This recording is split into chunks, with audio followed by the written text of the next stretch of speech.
এই মুহূর্তে সচিবালয়ে ব্রিফিং করছেন বাণিজ্য মন্ত্রী। আমরা সরাসরি সেখানে যেতে চাই। আলাদা করে কোনো আলাপ হয় আমরা মাননীয় প্রধানমন্ত্রীকে যে এটি নিয়ে কোনো আলাপ হয় মাননীয় প্রধানমন্ত্রীকে যে কংগ্রাচুলেশন লেটার দিয়েছিলেন ট্রাম্প, সেখানে বলেছিল যে বাণিজ্য চুক্তি প্লাস সামরিক যেসব বিষয় আছে এগুলো যাতে মেনে চলে বাংলাদেশে, কিন্তু সেই বিষয়টা এখানে আলোচনা হয়েছে কিনা, এবং এই চুক্তি নিয়ে আপনার এক ধরনের সমালোচনা আছে বাংলাদেশে, এবং বাংলাদেশের স্বার্থ বিরোধী চুক্তি হয়েছে এই বিষয়টা আছে, তো সেটা নিয়ে আপনার কি আলোচনা? এই চুক্তির বিষয়টি আজকে আলোচনার বিষয় হিসেবে আসেনি, আর সামরিক বিষয় তো বাণিজ্য মন্ত্রণালয়ের বিষয় না। সেদিন জিজ্ঞেস করেছিলাম আপনাকে, আবার একটু কাইন্ডলি করি। আপনি যদিও বলছেন যে এই বিষয়ে আপনাকে জোর করতে হবে, কিন্তু তারপরও আমরা করছি দেশের সাথে সবার আগে বাংলাদেশ, আপনার সরকারের স্লোগান। সেক্ষেত্রে এই বাণিজ্য চুক্তি যেটা হলো বাংলাদেশের সাথে, এটা নিয়ে মানুষ যেটা বলছে যে আসলে এখানে বাংলাদেশ স্বার্থ রক্ষা হয়নি, সেই ক্ষেত্রে আপনার সরকারের পদক্ষেপ কি থাকবে? আপনি কি পদক্ষেপ নেবেন? পরবর্তী ওই চুক্তিটা যাচাই বাছাই কতদিন লাগবে, করবেন কি করবেন? চুক্তি তো স্বাক্ষর একটা হয়েছে, সেই চুক্তিটি বলবৎ হওয়ার জন্য কিছু ফর্মালাইজেশনের প্রক্রিয়া আছে। আর চুক্তি যে কোনো একটা চুক্তিতেই,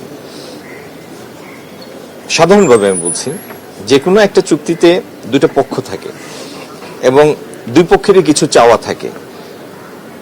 কয়েকটি ধারা এক পক্ষের খুব অনুকূলে হয়, আরো কয়েকটি ধারা আরেক পক্ষের খুব অনুকূলে হয়, এবং দুই পক্ষই চেষ্টা করে আলাপ আলোচনার মধ্যে দিয়ে এমন একটি জায়গায় পৌঁছাতে যেখানে উভয়ের জন্য একটা উইন উইন সিচুয়েশন হয়। এই চুক্তির মধ্যে অনেক ধারা আছে যেগুলির উপরে আমরা বাণিজ্যিক সম্পর্কটাকে আগামী দিনে জোরদার করতে পারব। আমি এটিকে হোলসেল নেগেটিভ বা হোলসেল পজিটিভ এই দৃষ্টিকোণ থেকে এখনো এইভাবে দেখছি না। এটি একটা চুক্তি হয়েছে, এটি একটি বাস্তবতা। আমরা আজকের দিনে এই পর্যন্তই থাকি। না, আমি নির্দিষ্ট করে চুক্তির কথা বলিনি। আমি যেটা বলেছিলাম সেটি হলো যে আমেরিকান উচ্চতর আদালতে, উচ্চ আদালতে টেরিফের যে ধারাটি, ইমার্জেন্সি ইকোনমিক পাওয়ার অ্যাক্টের যে ধারায় টেরিফ ধার্য করা হয়েছিল, সেই ধারা এই টেরিফ ধার্য করাকে সমর্থন করে না বলার পরে পরিস্থিতিটা বিকাশমান, ইভলভিং। তো এই বিকাশমান পরিস্থিতি আমরা পর্যবেক্ষণ করছি, এটি ছিল আমার কথা। আপনারা আমার একটা অনুরোধ,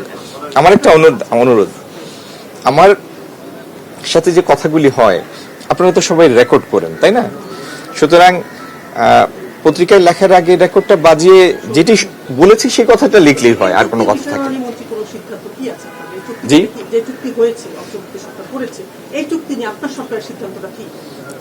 চুক্তি তো একটা হয়েছে, এখানে তো সিদ্ধান্তের কিছু নাই। এই চুক্তি তো মার্কিন যুক্তরাষ্ট্র এবং বাংলাদেশ দুই সরকারের মধ্যে চুক্তি হয়েছে, এটা তো রাষ্ট্রীয় চুক্তি। সুতরাং এই চুক্তিতে যদি আপনারা কোনো কিছু দেখেন, খারাপ দেখেন, সেটা আমাদের কাছে উত্থাপন করবেন, আমরাও দেখছি। আমাদের কাছে এখন পর্যন্ত সেরকম কিছু প্রতীয়মান হয় নাই। আর আরেকটা জিনিস আমি বলি, কোন চুক্তি এন্ড অফ লাইফ না, জীবনের সর্বশেষ কিছু না।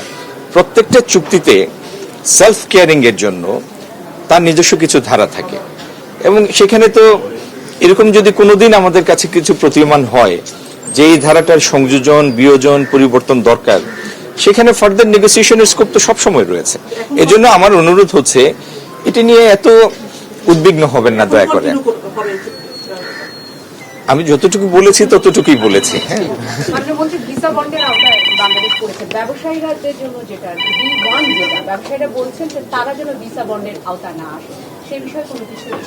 এটি আমাদের পররাষ্ট্র মন্ত্রণালয় দেখবেন বিষয়টা।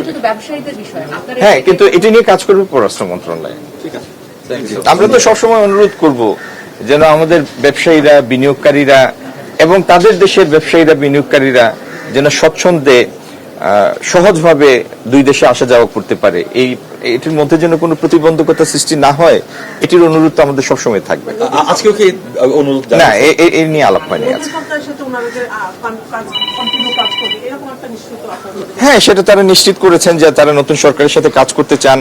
তারা আগামী দিনে কিভাবে আমেরিকান বিনিয়োগ এই দেশে আসবে সেটার জন্য দুই একটা প্রতিবন্ধকতার কথা উল্লেখ করেছেন, যে এইগুলি দূর করলে আমেরিকান বিনিয়োগের জন্য সেটি সহজতর হবে, বাংলাদেশ একটা উর্বর ভূমি হবে, ইত্যাদি আলাপ হয়েছে।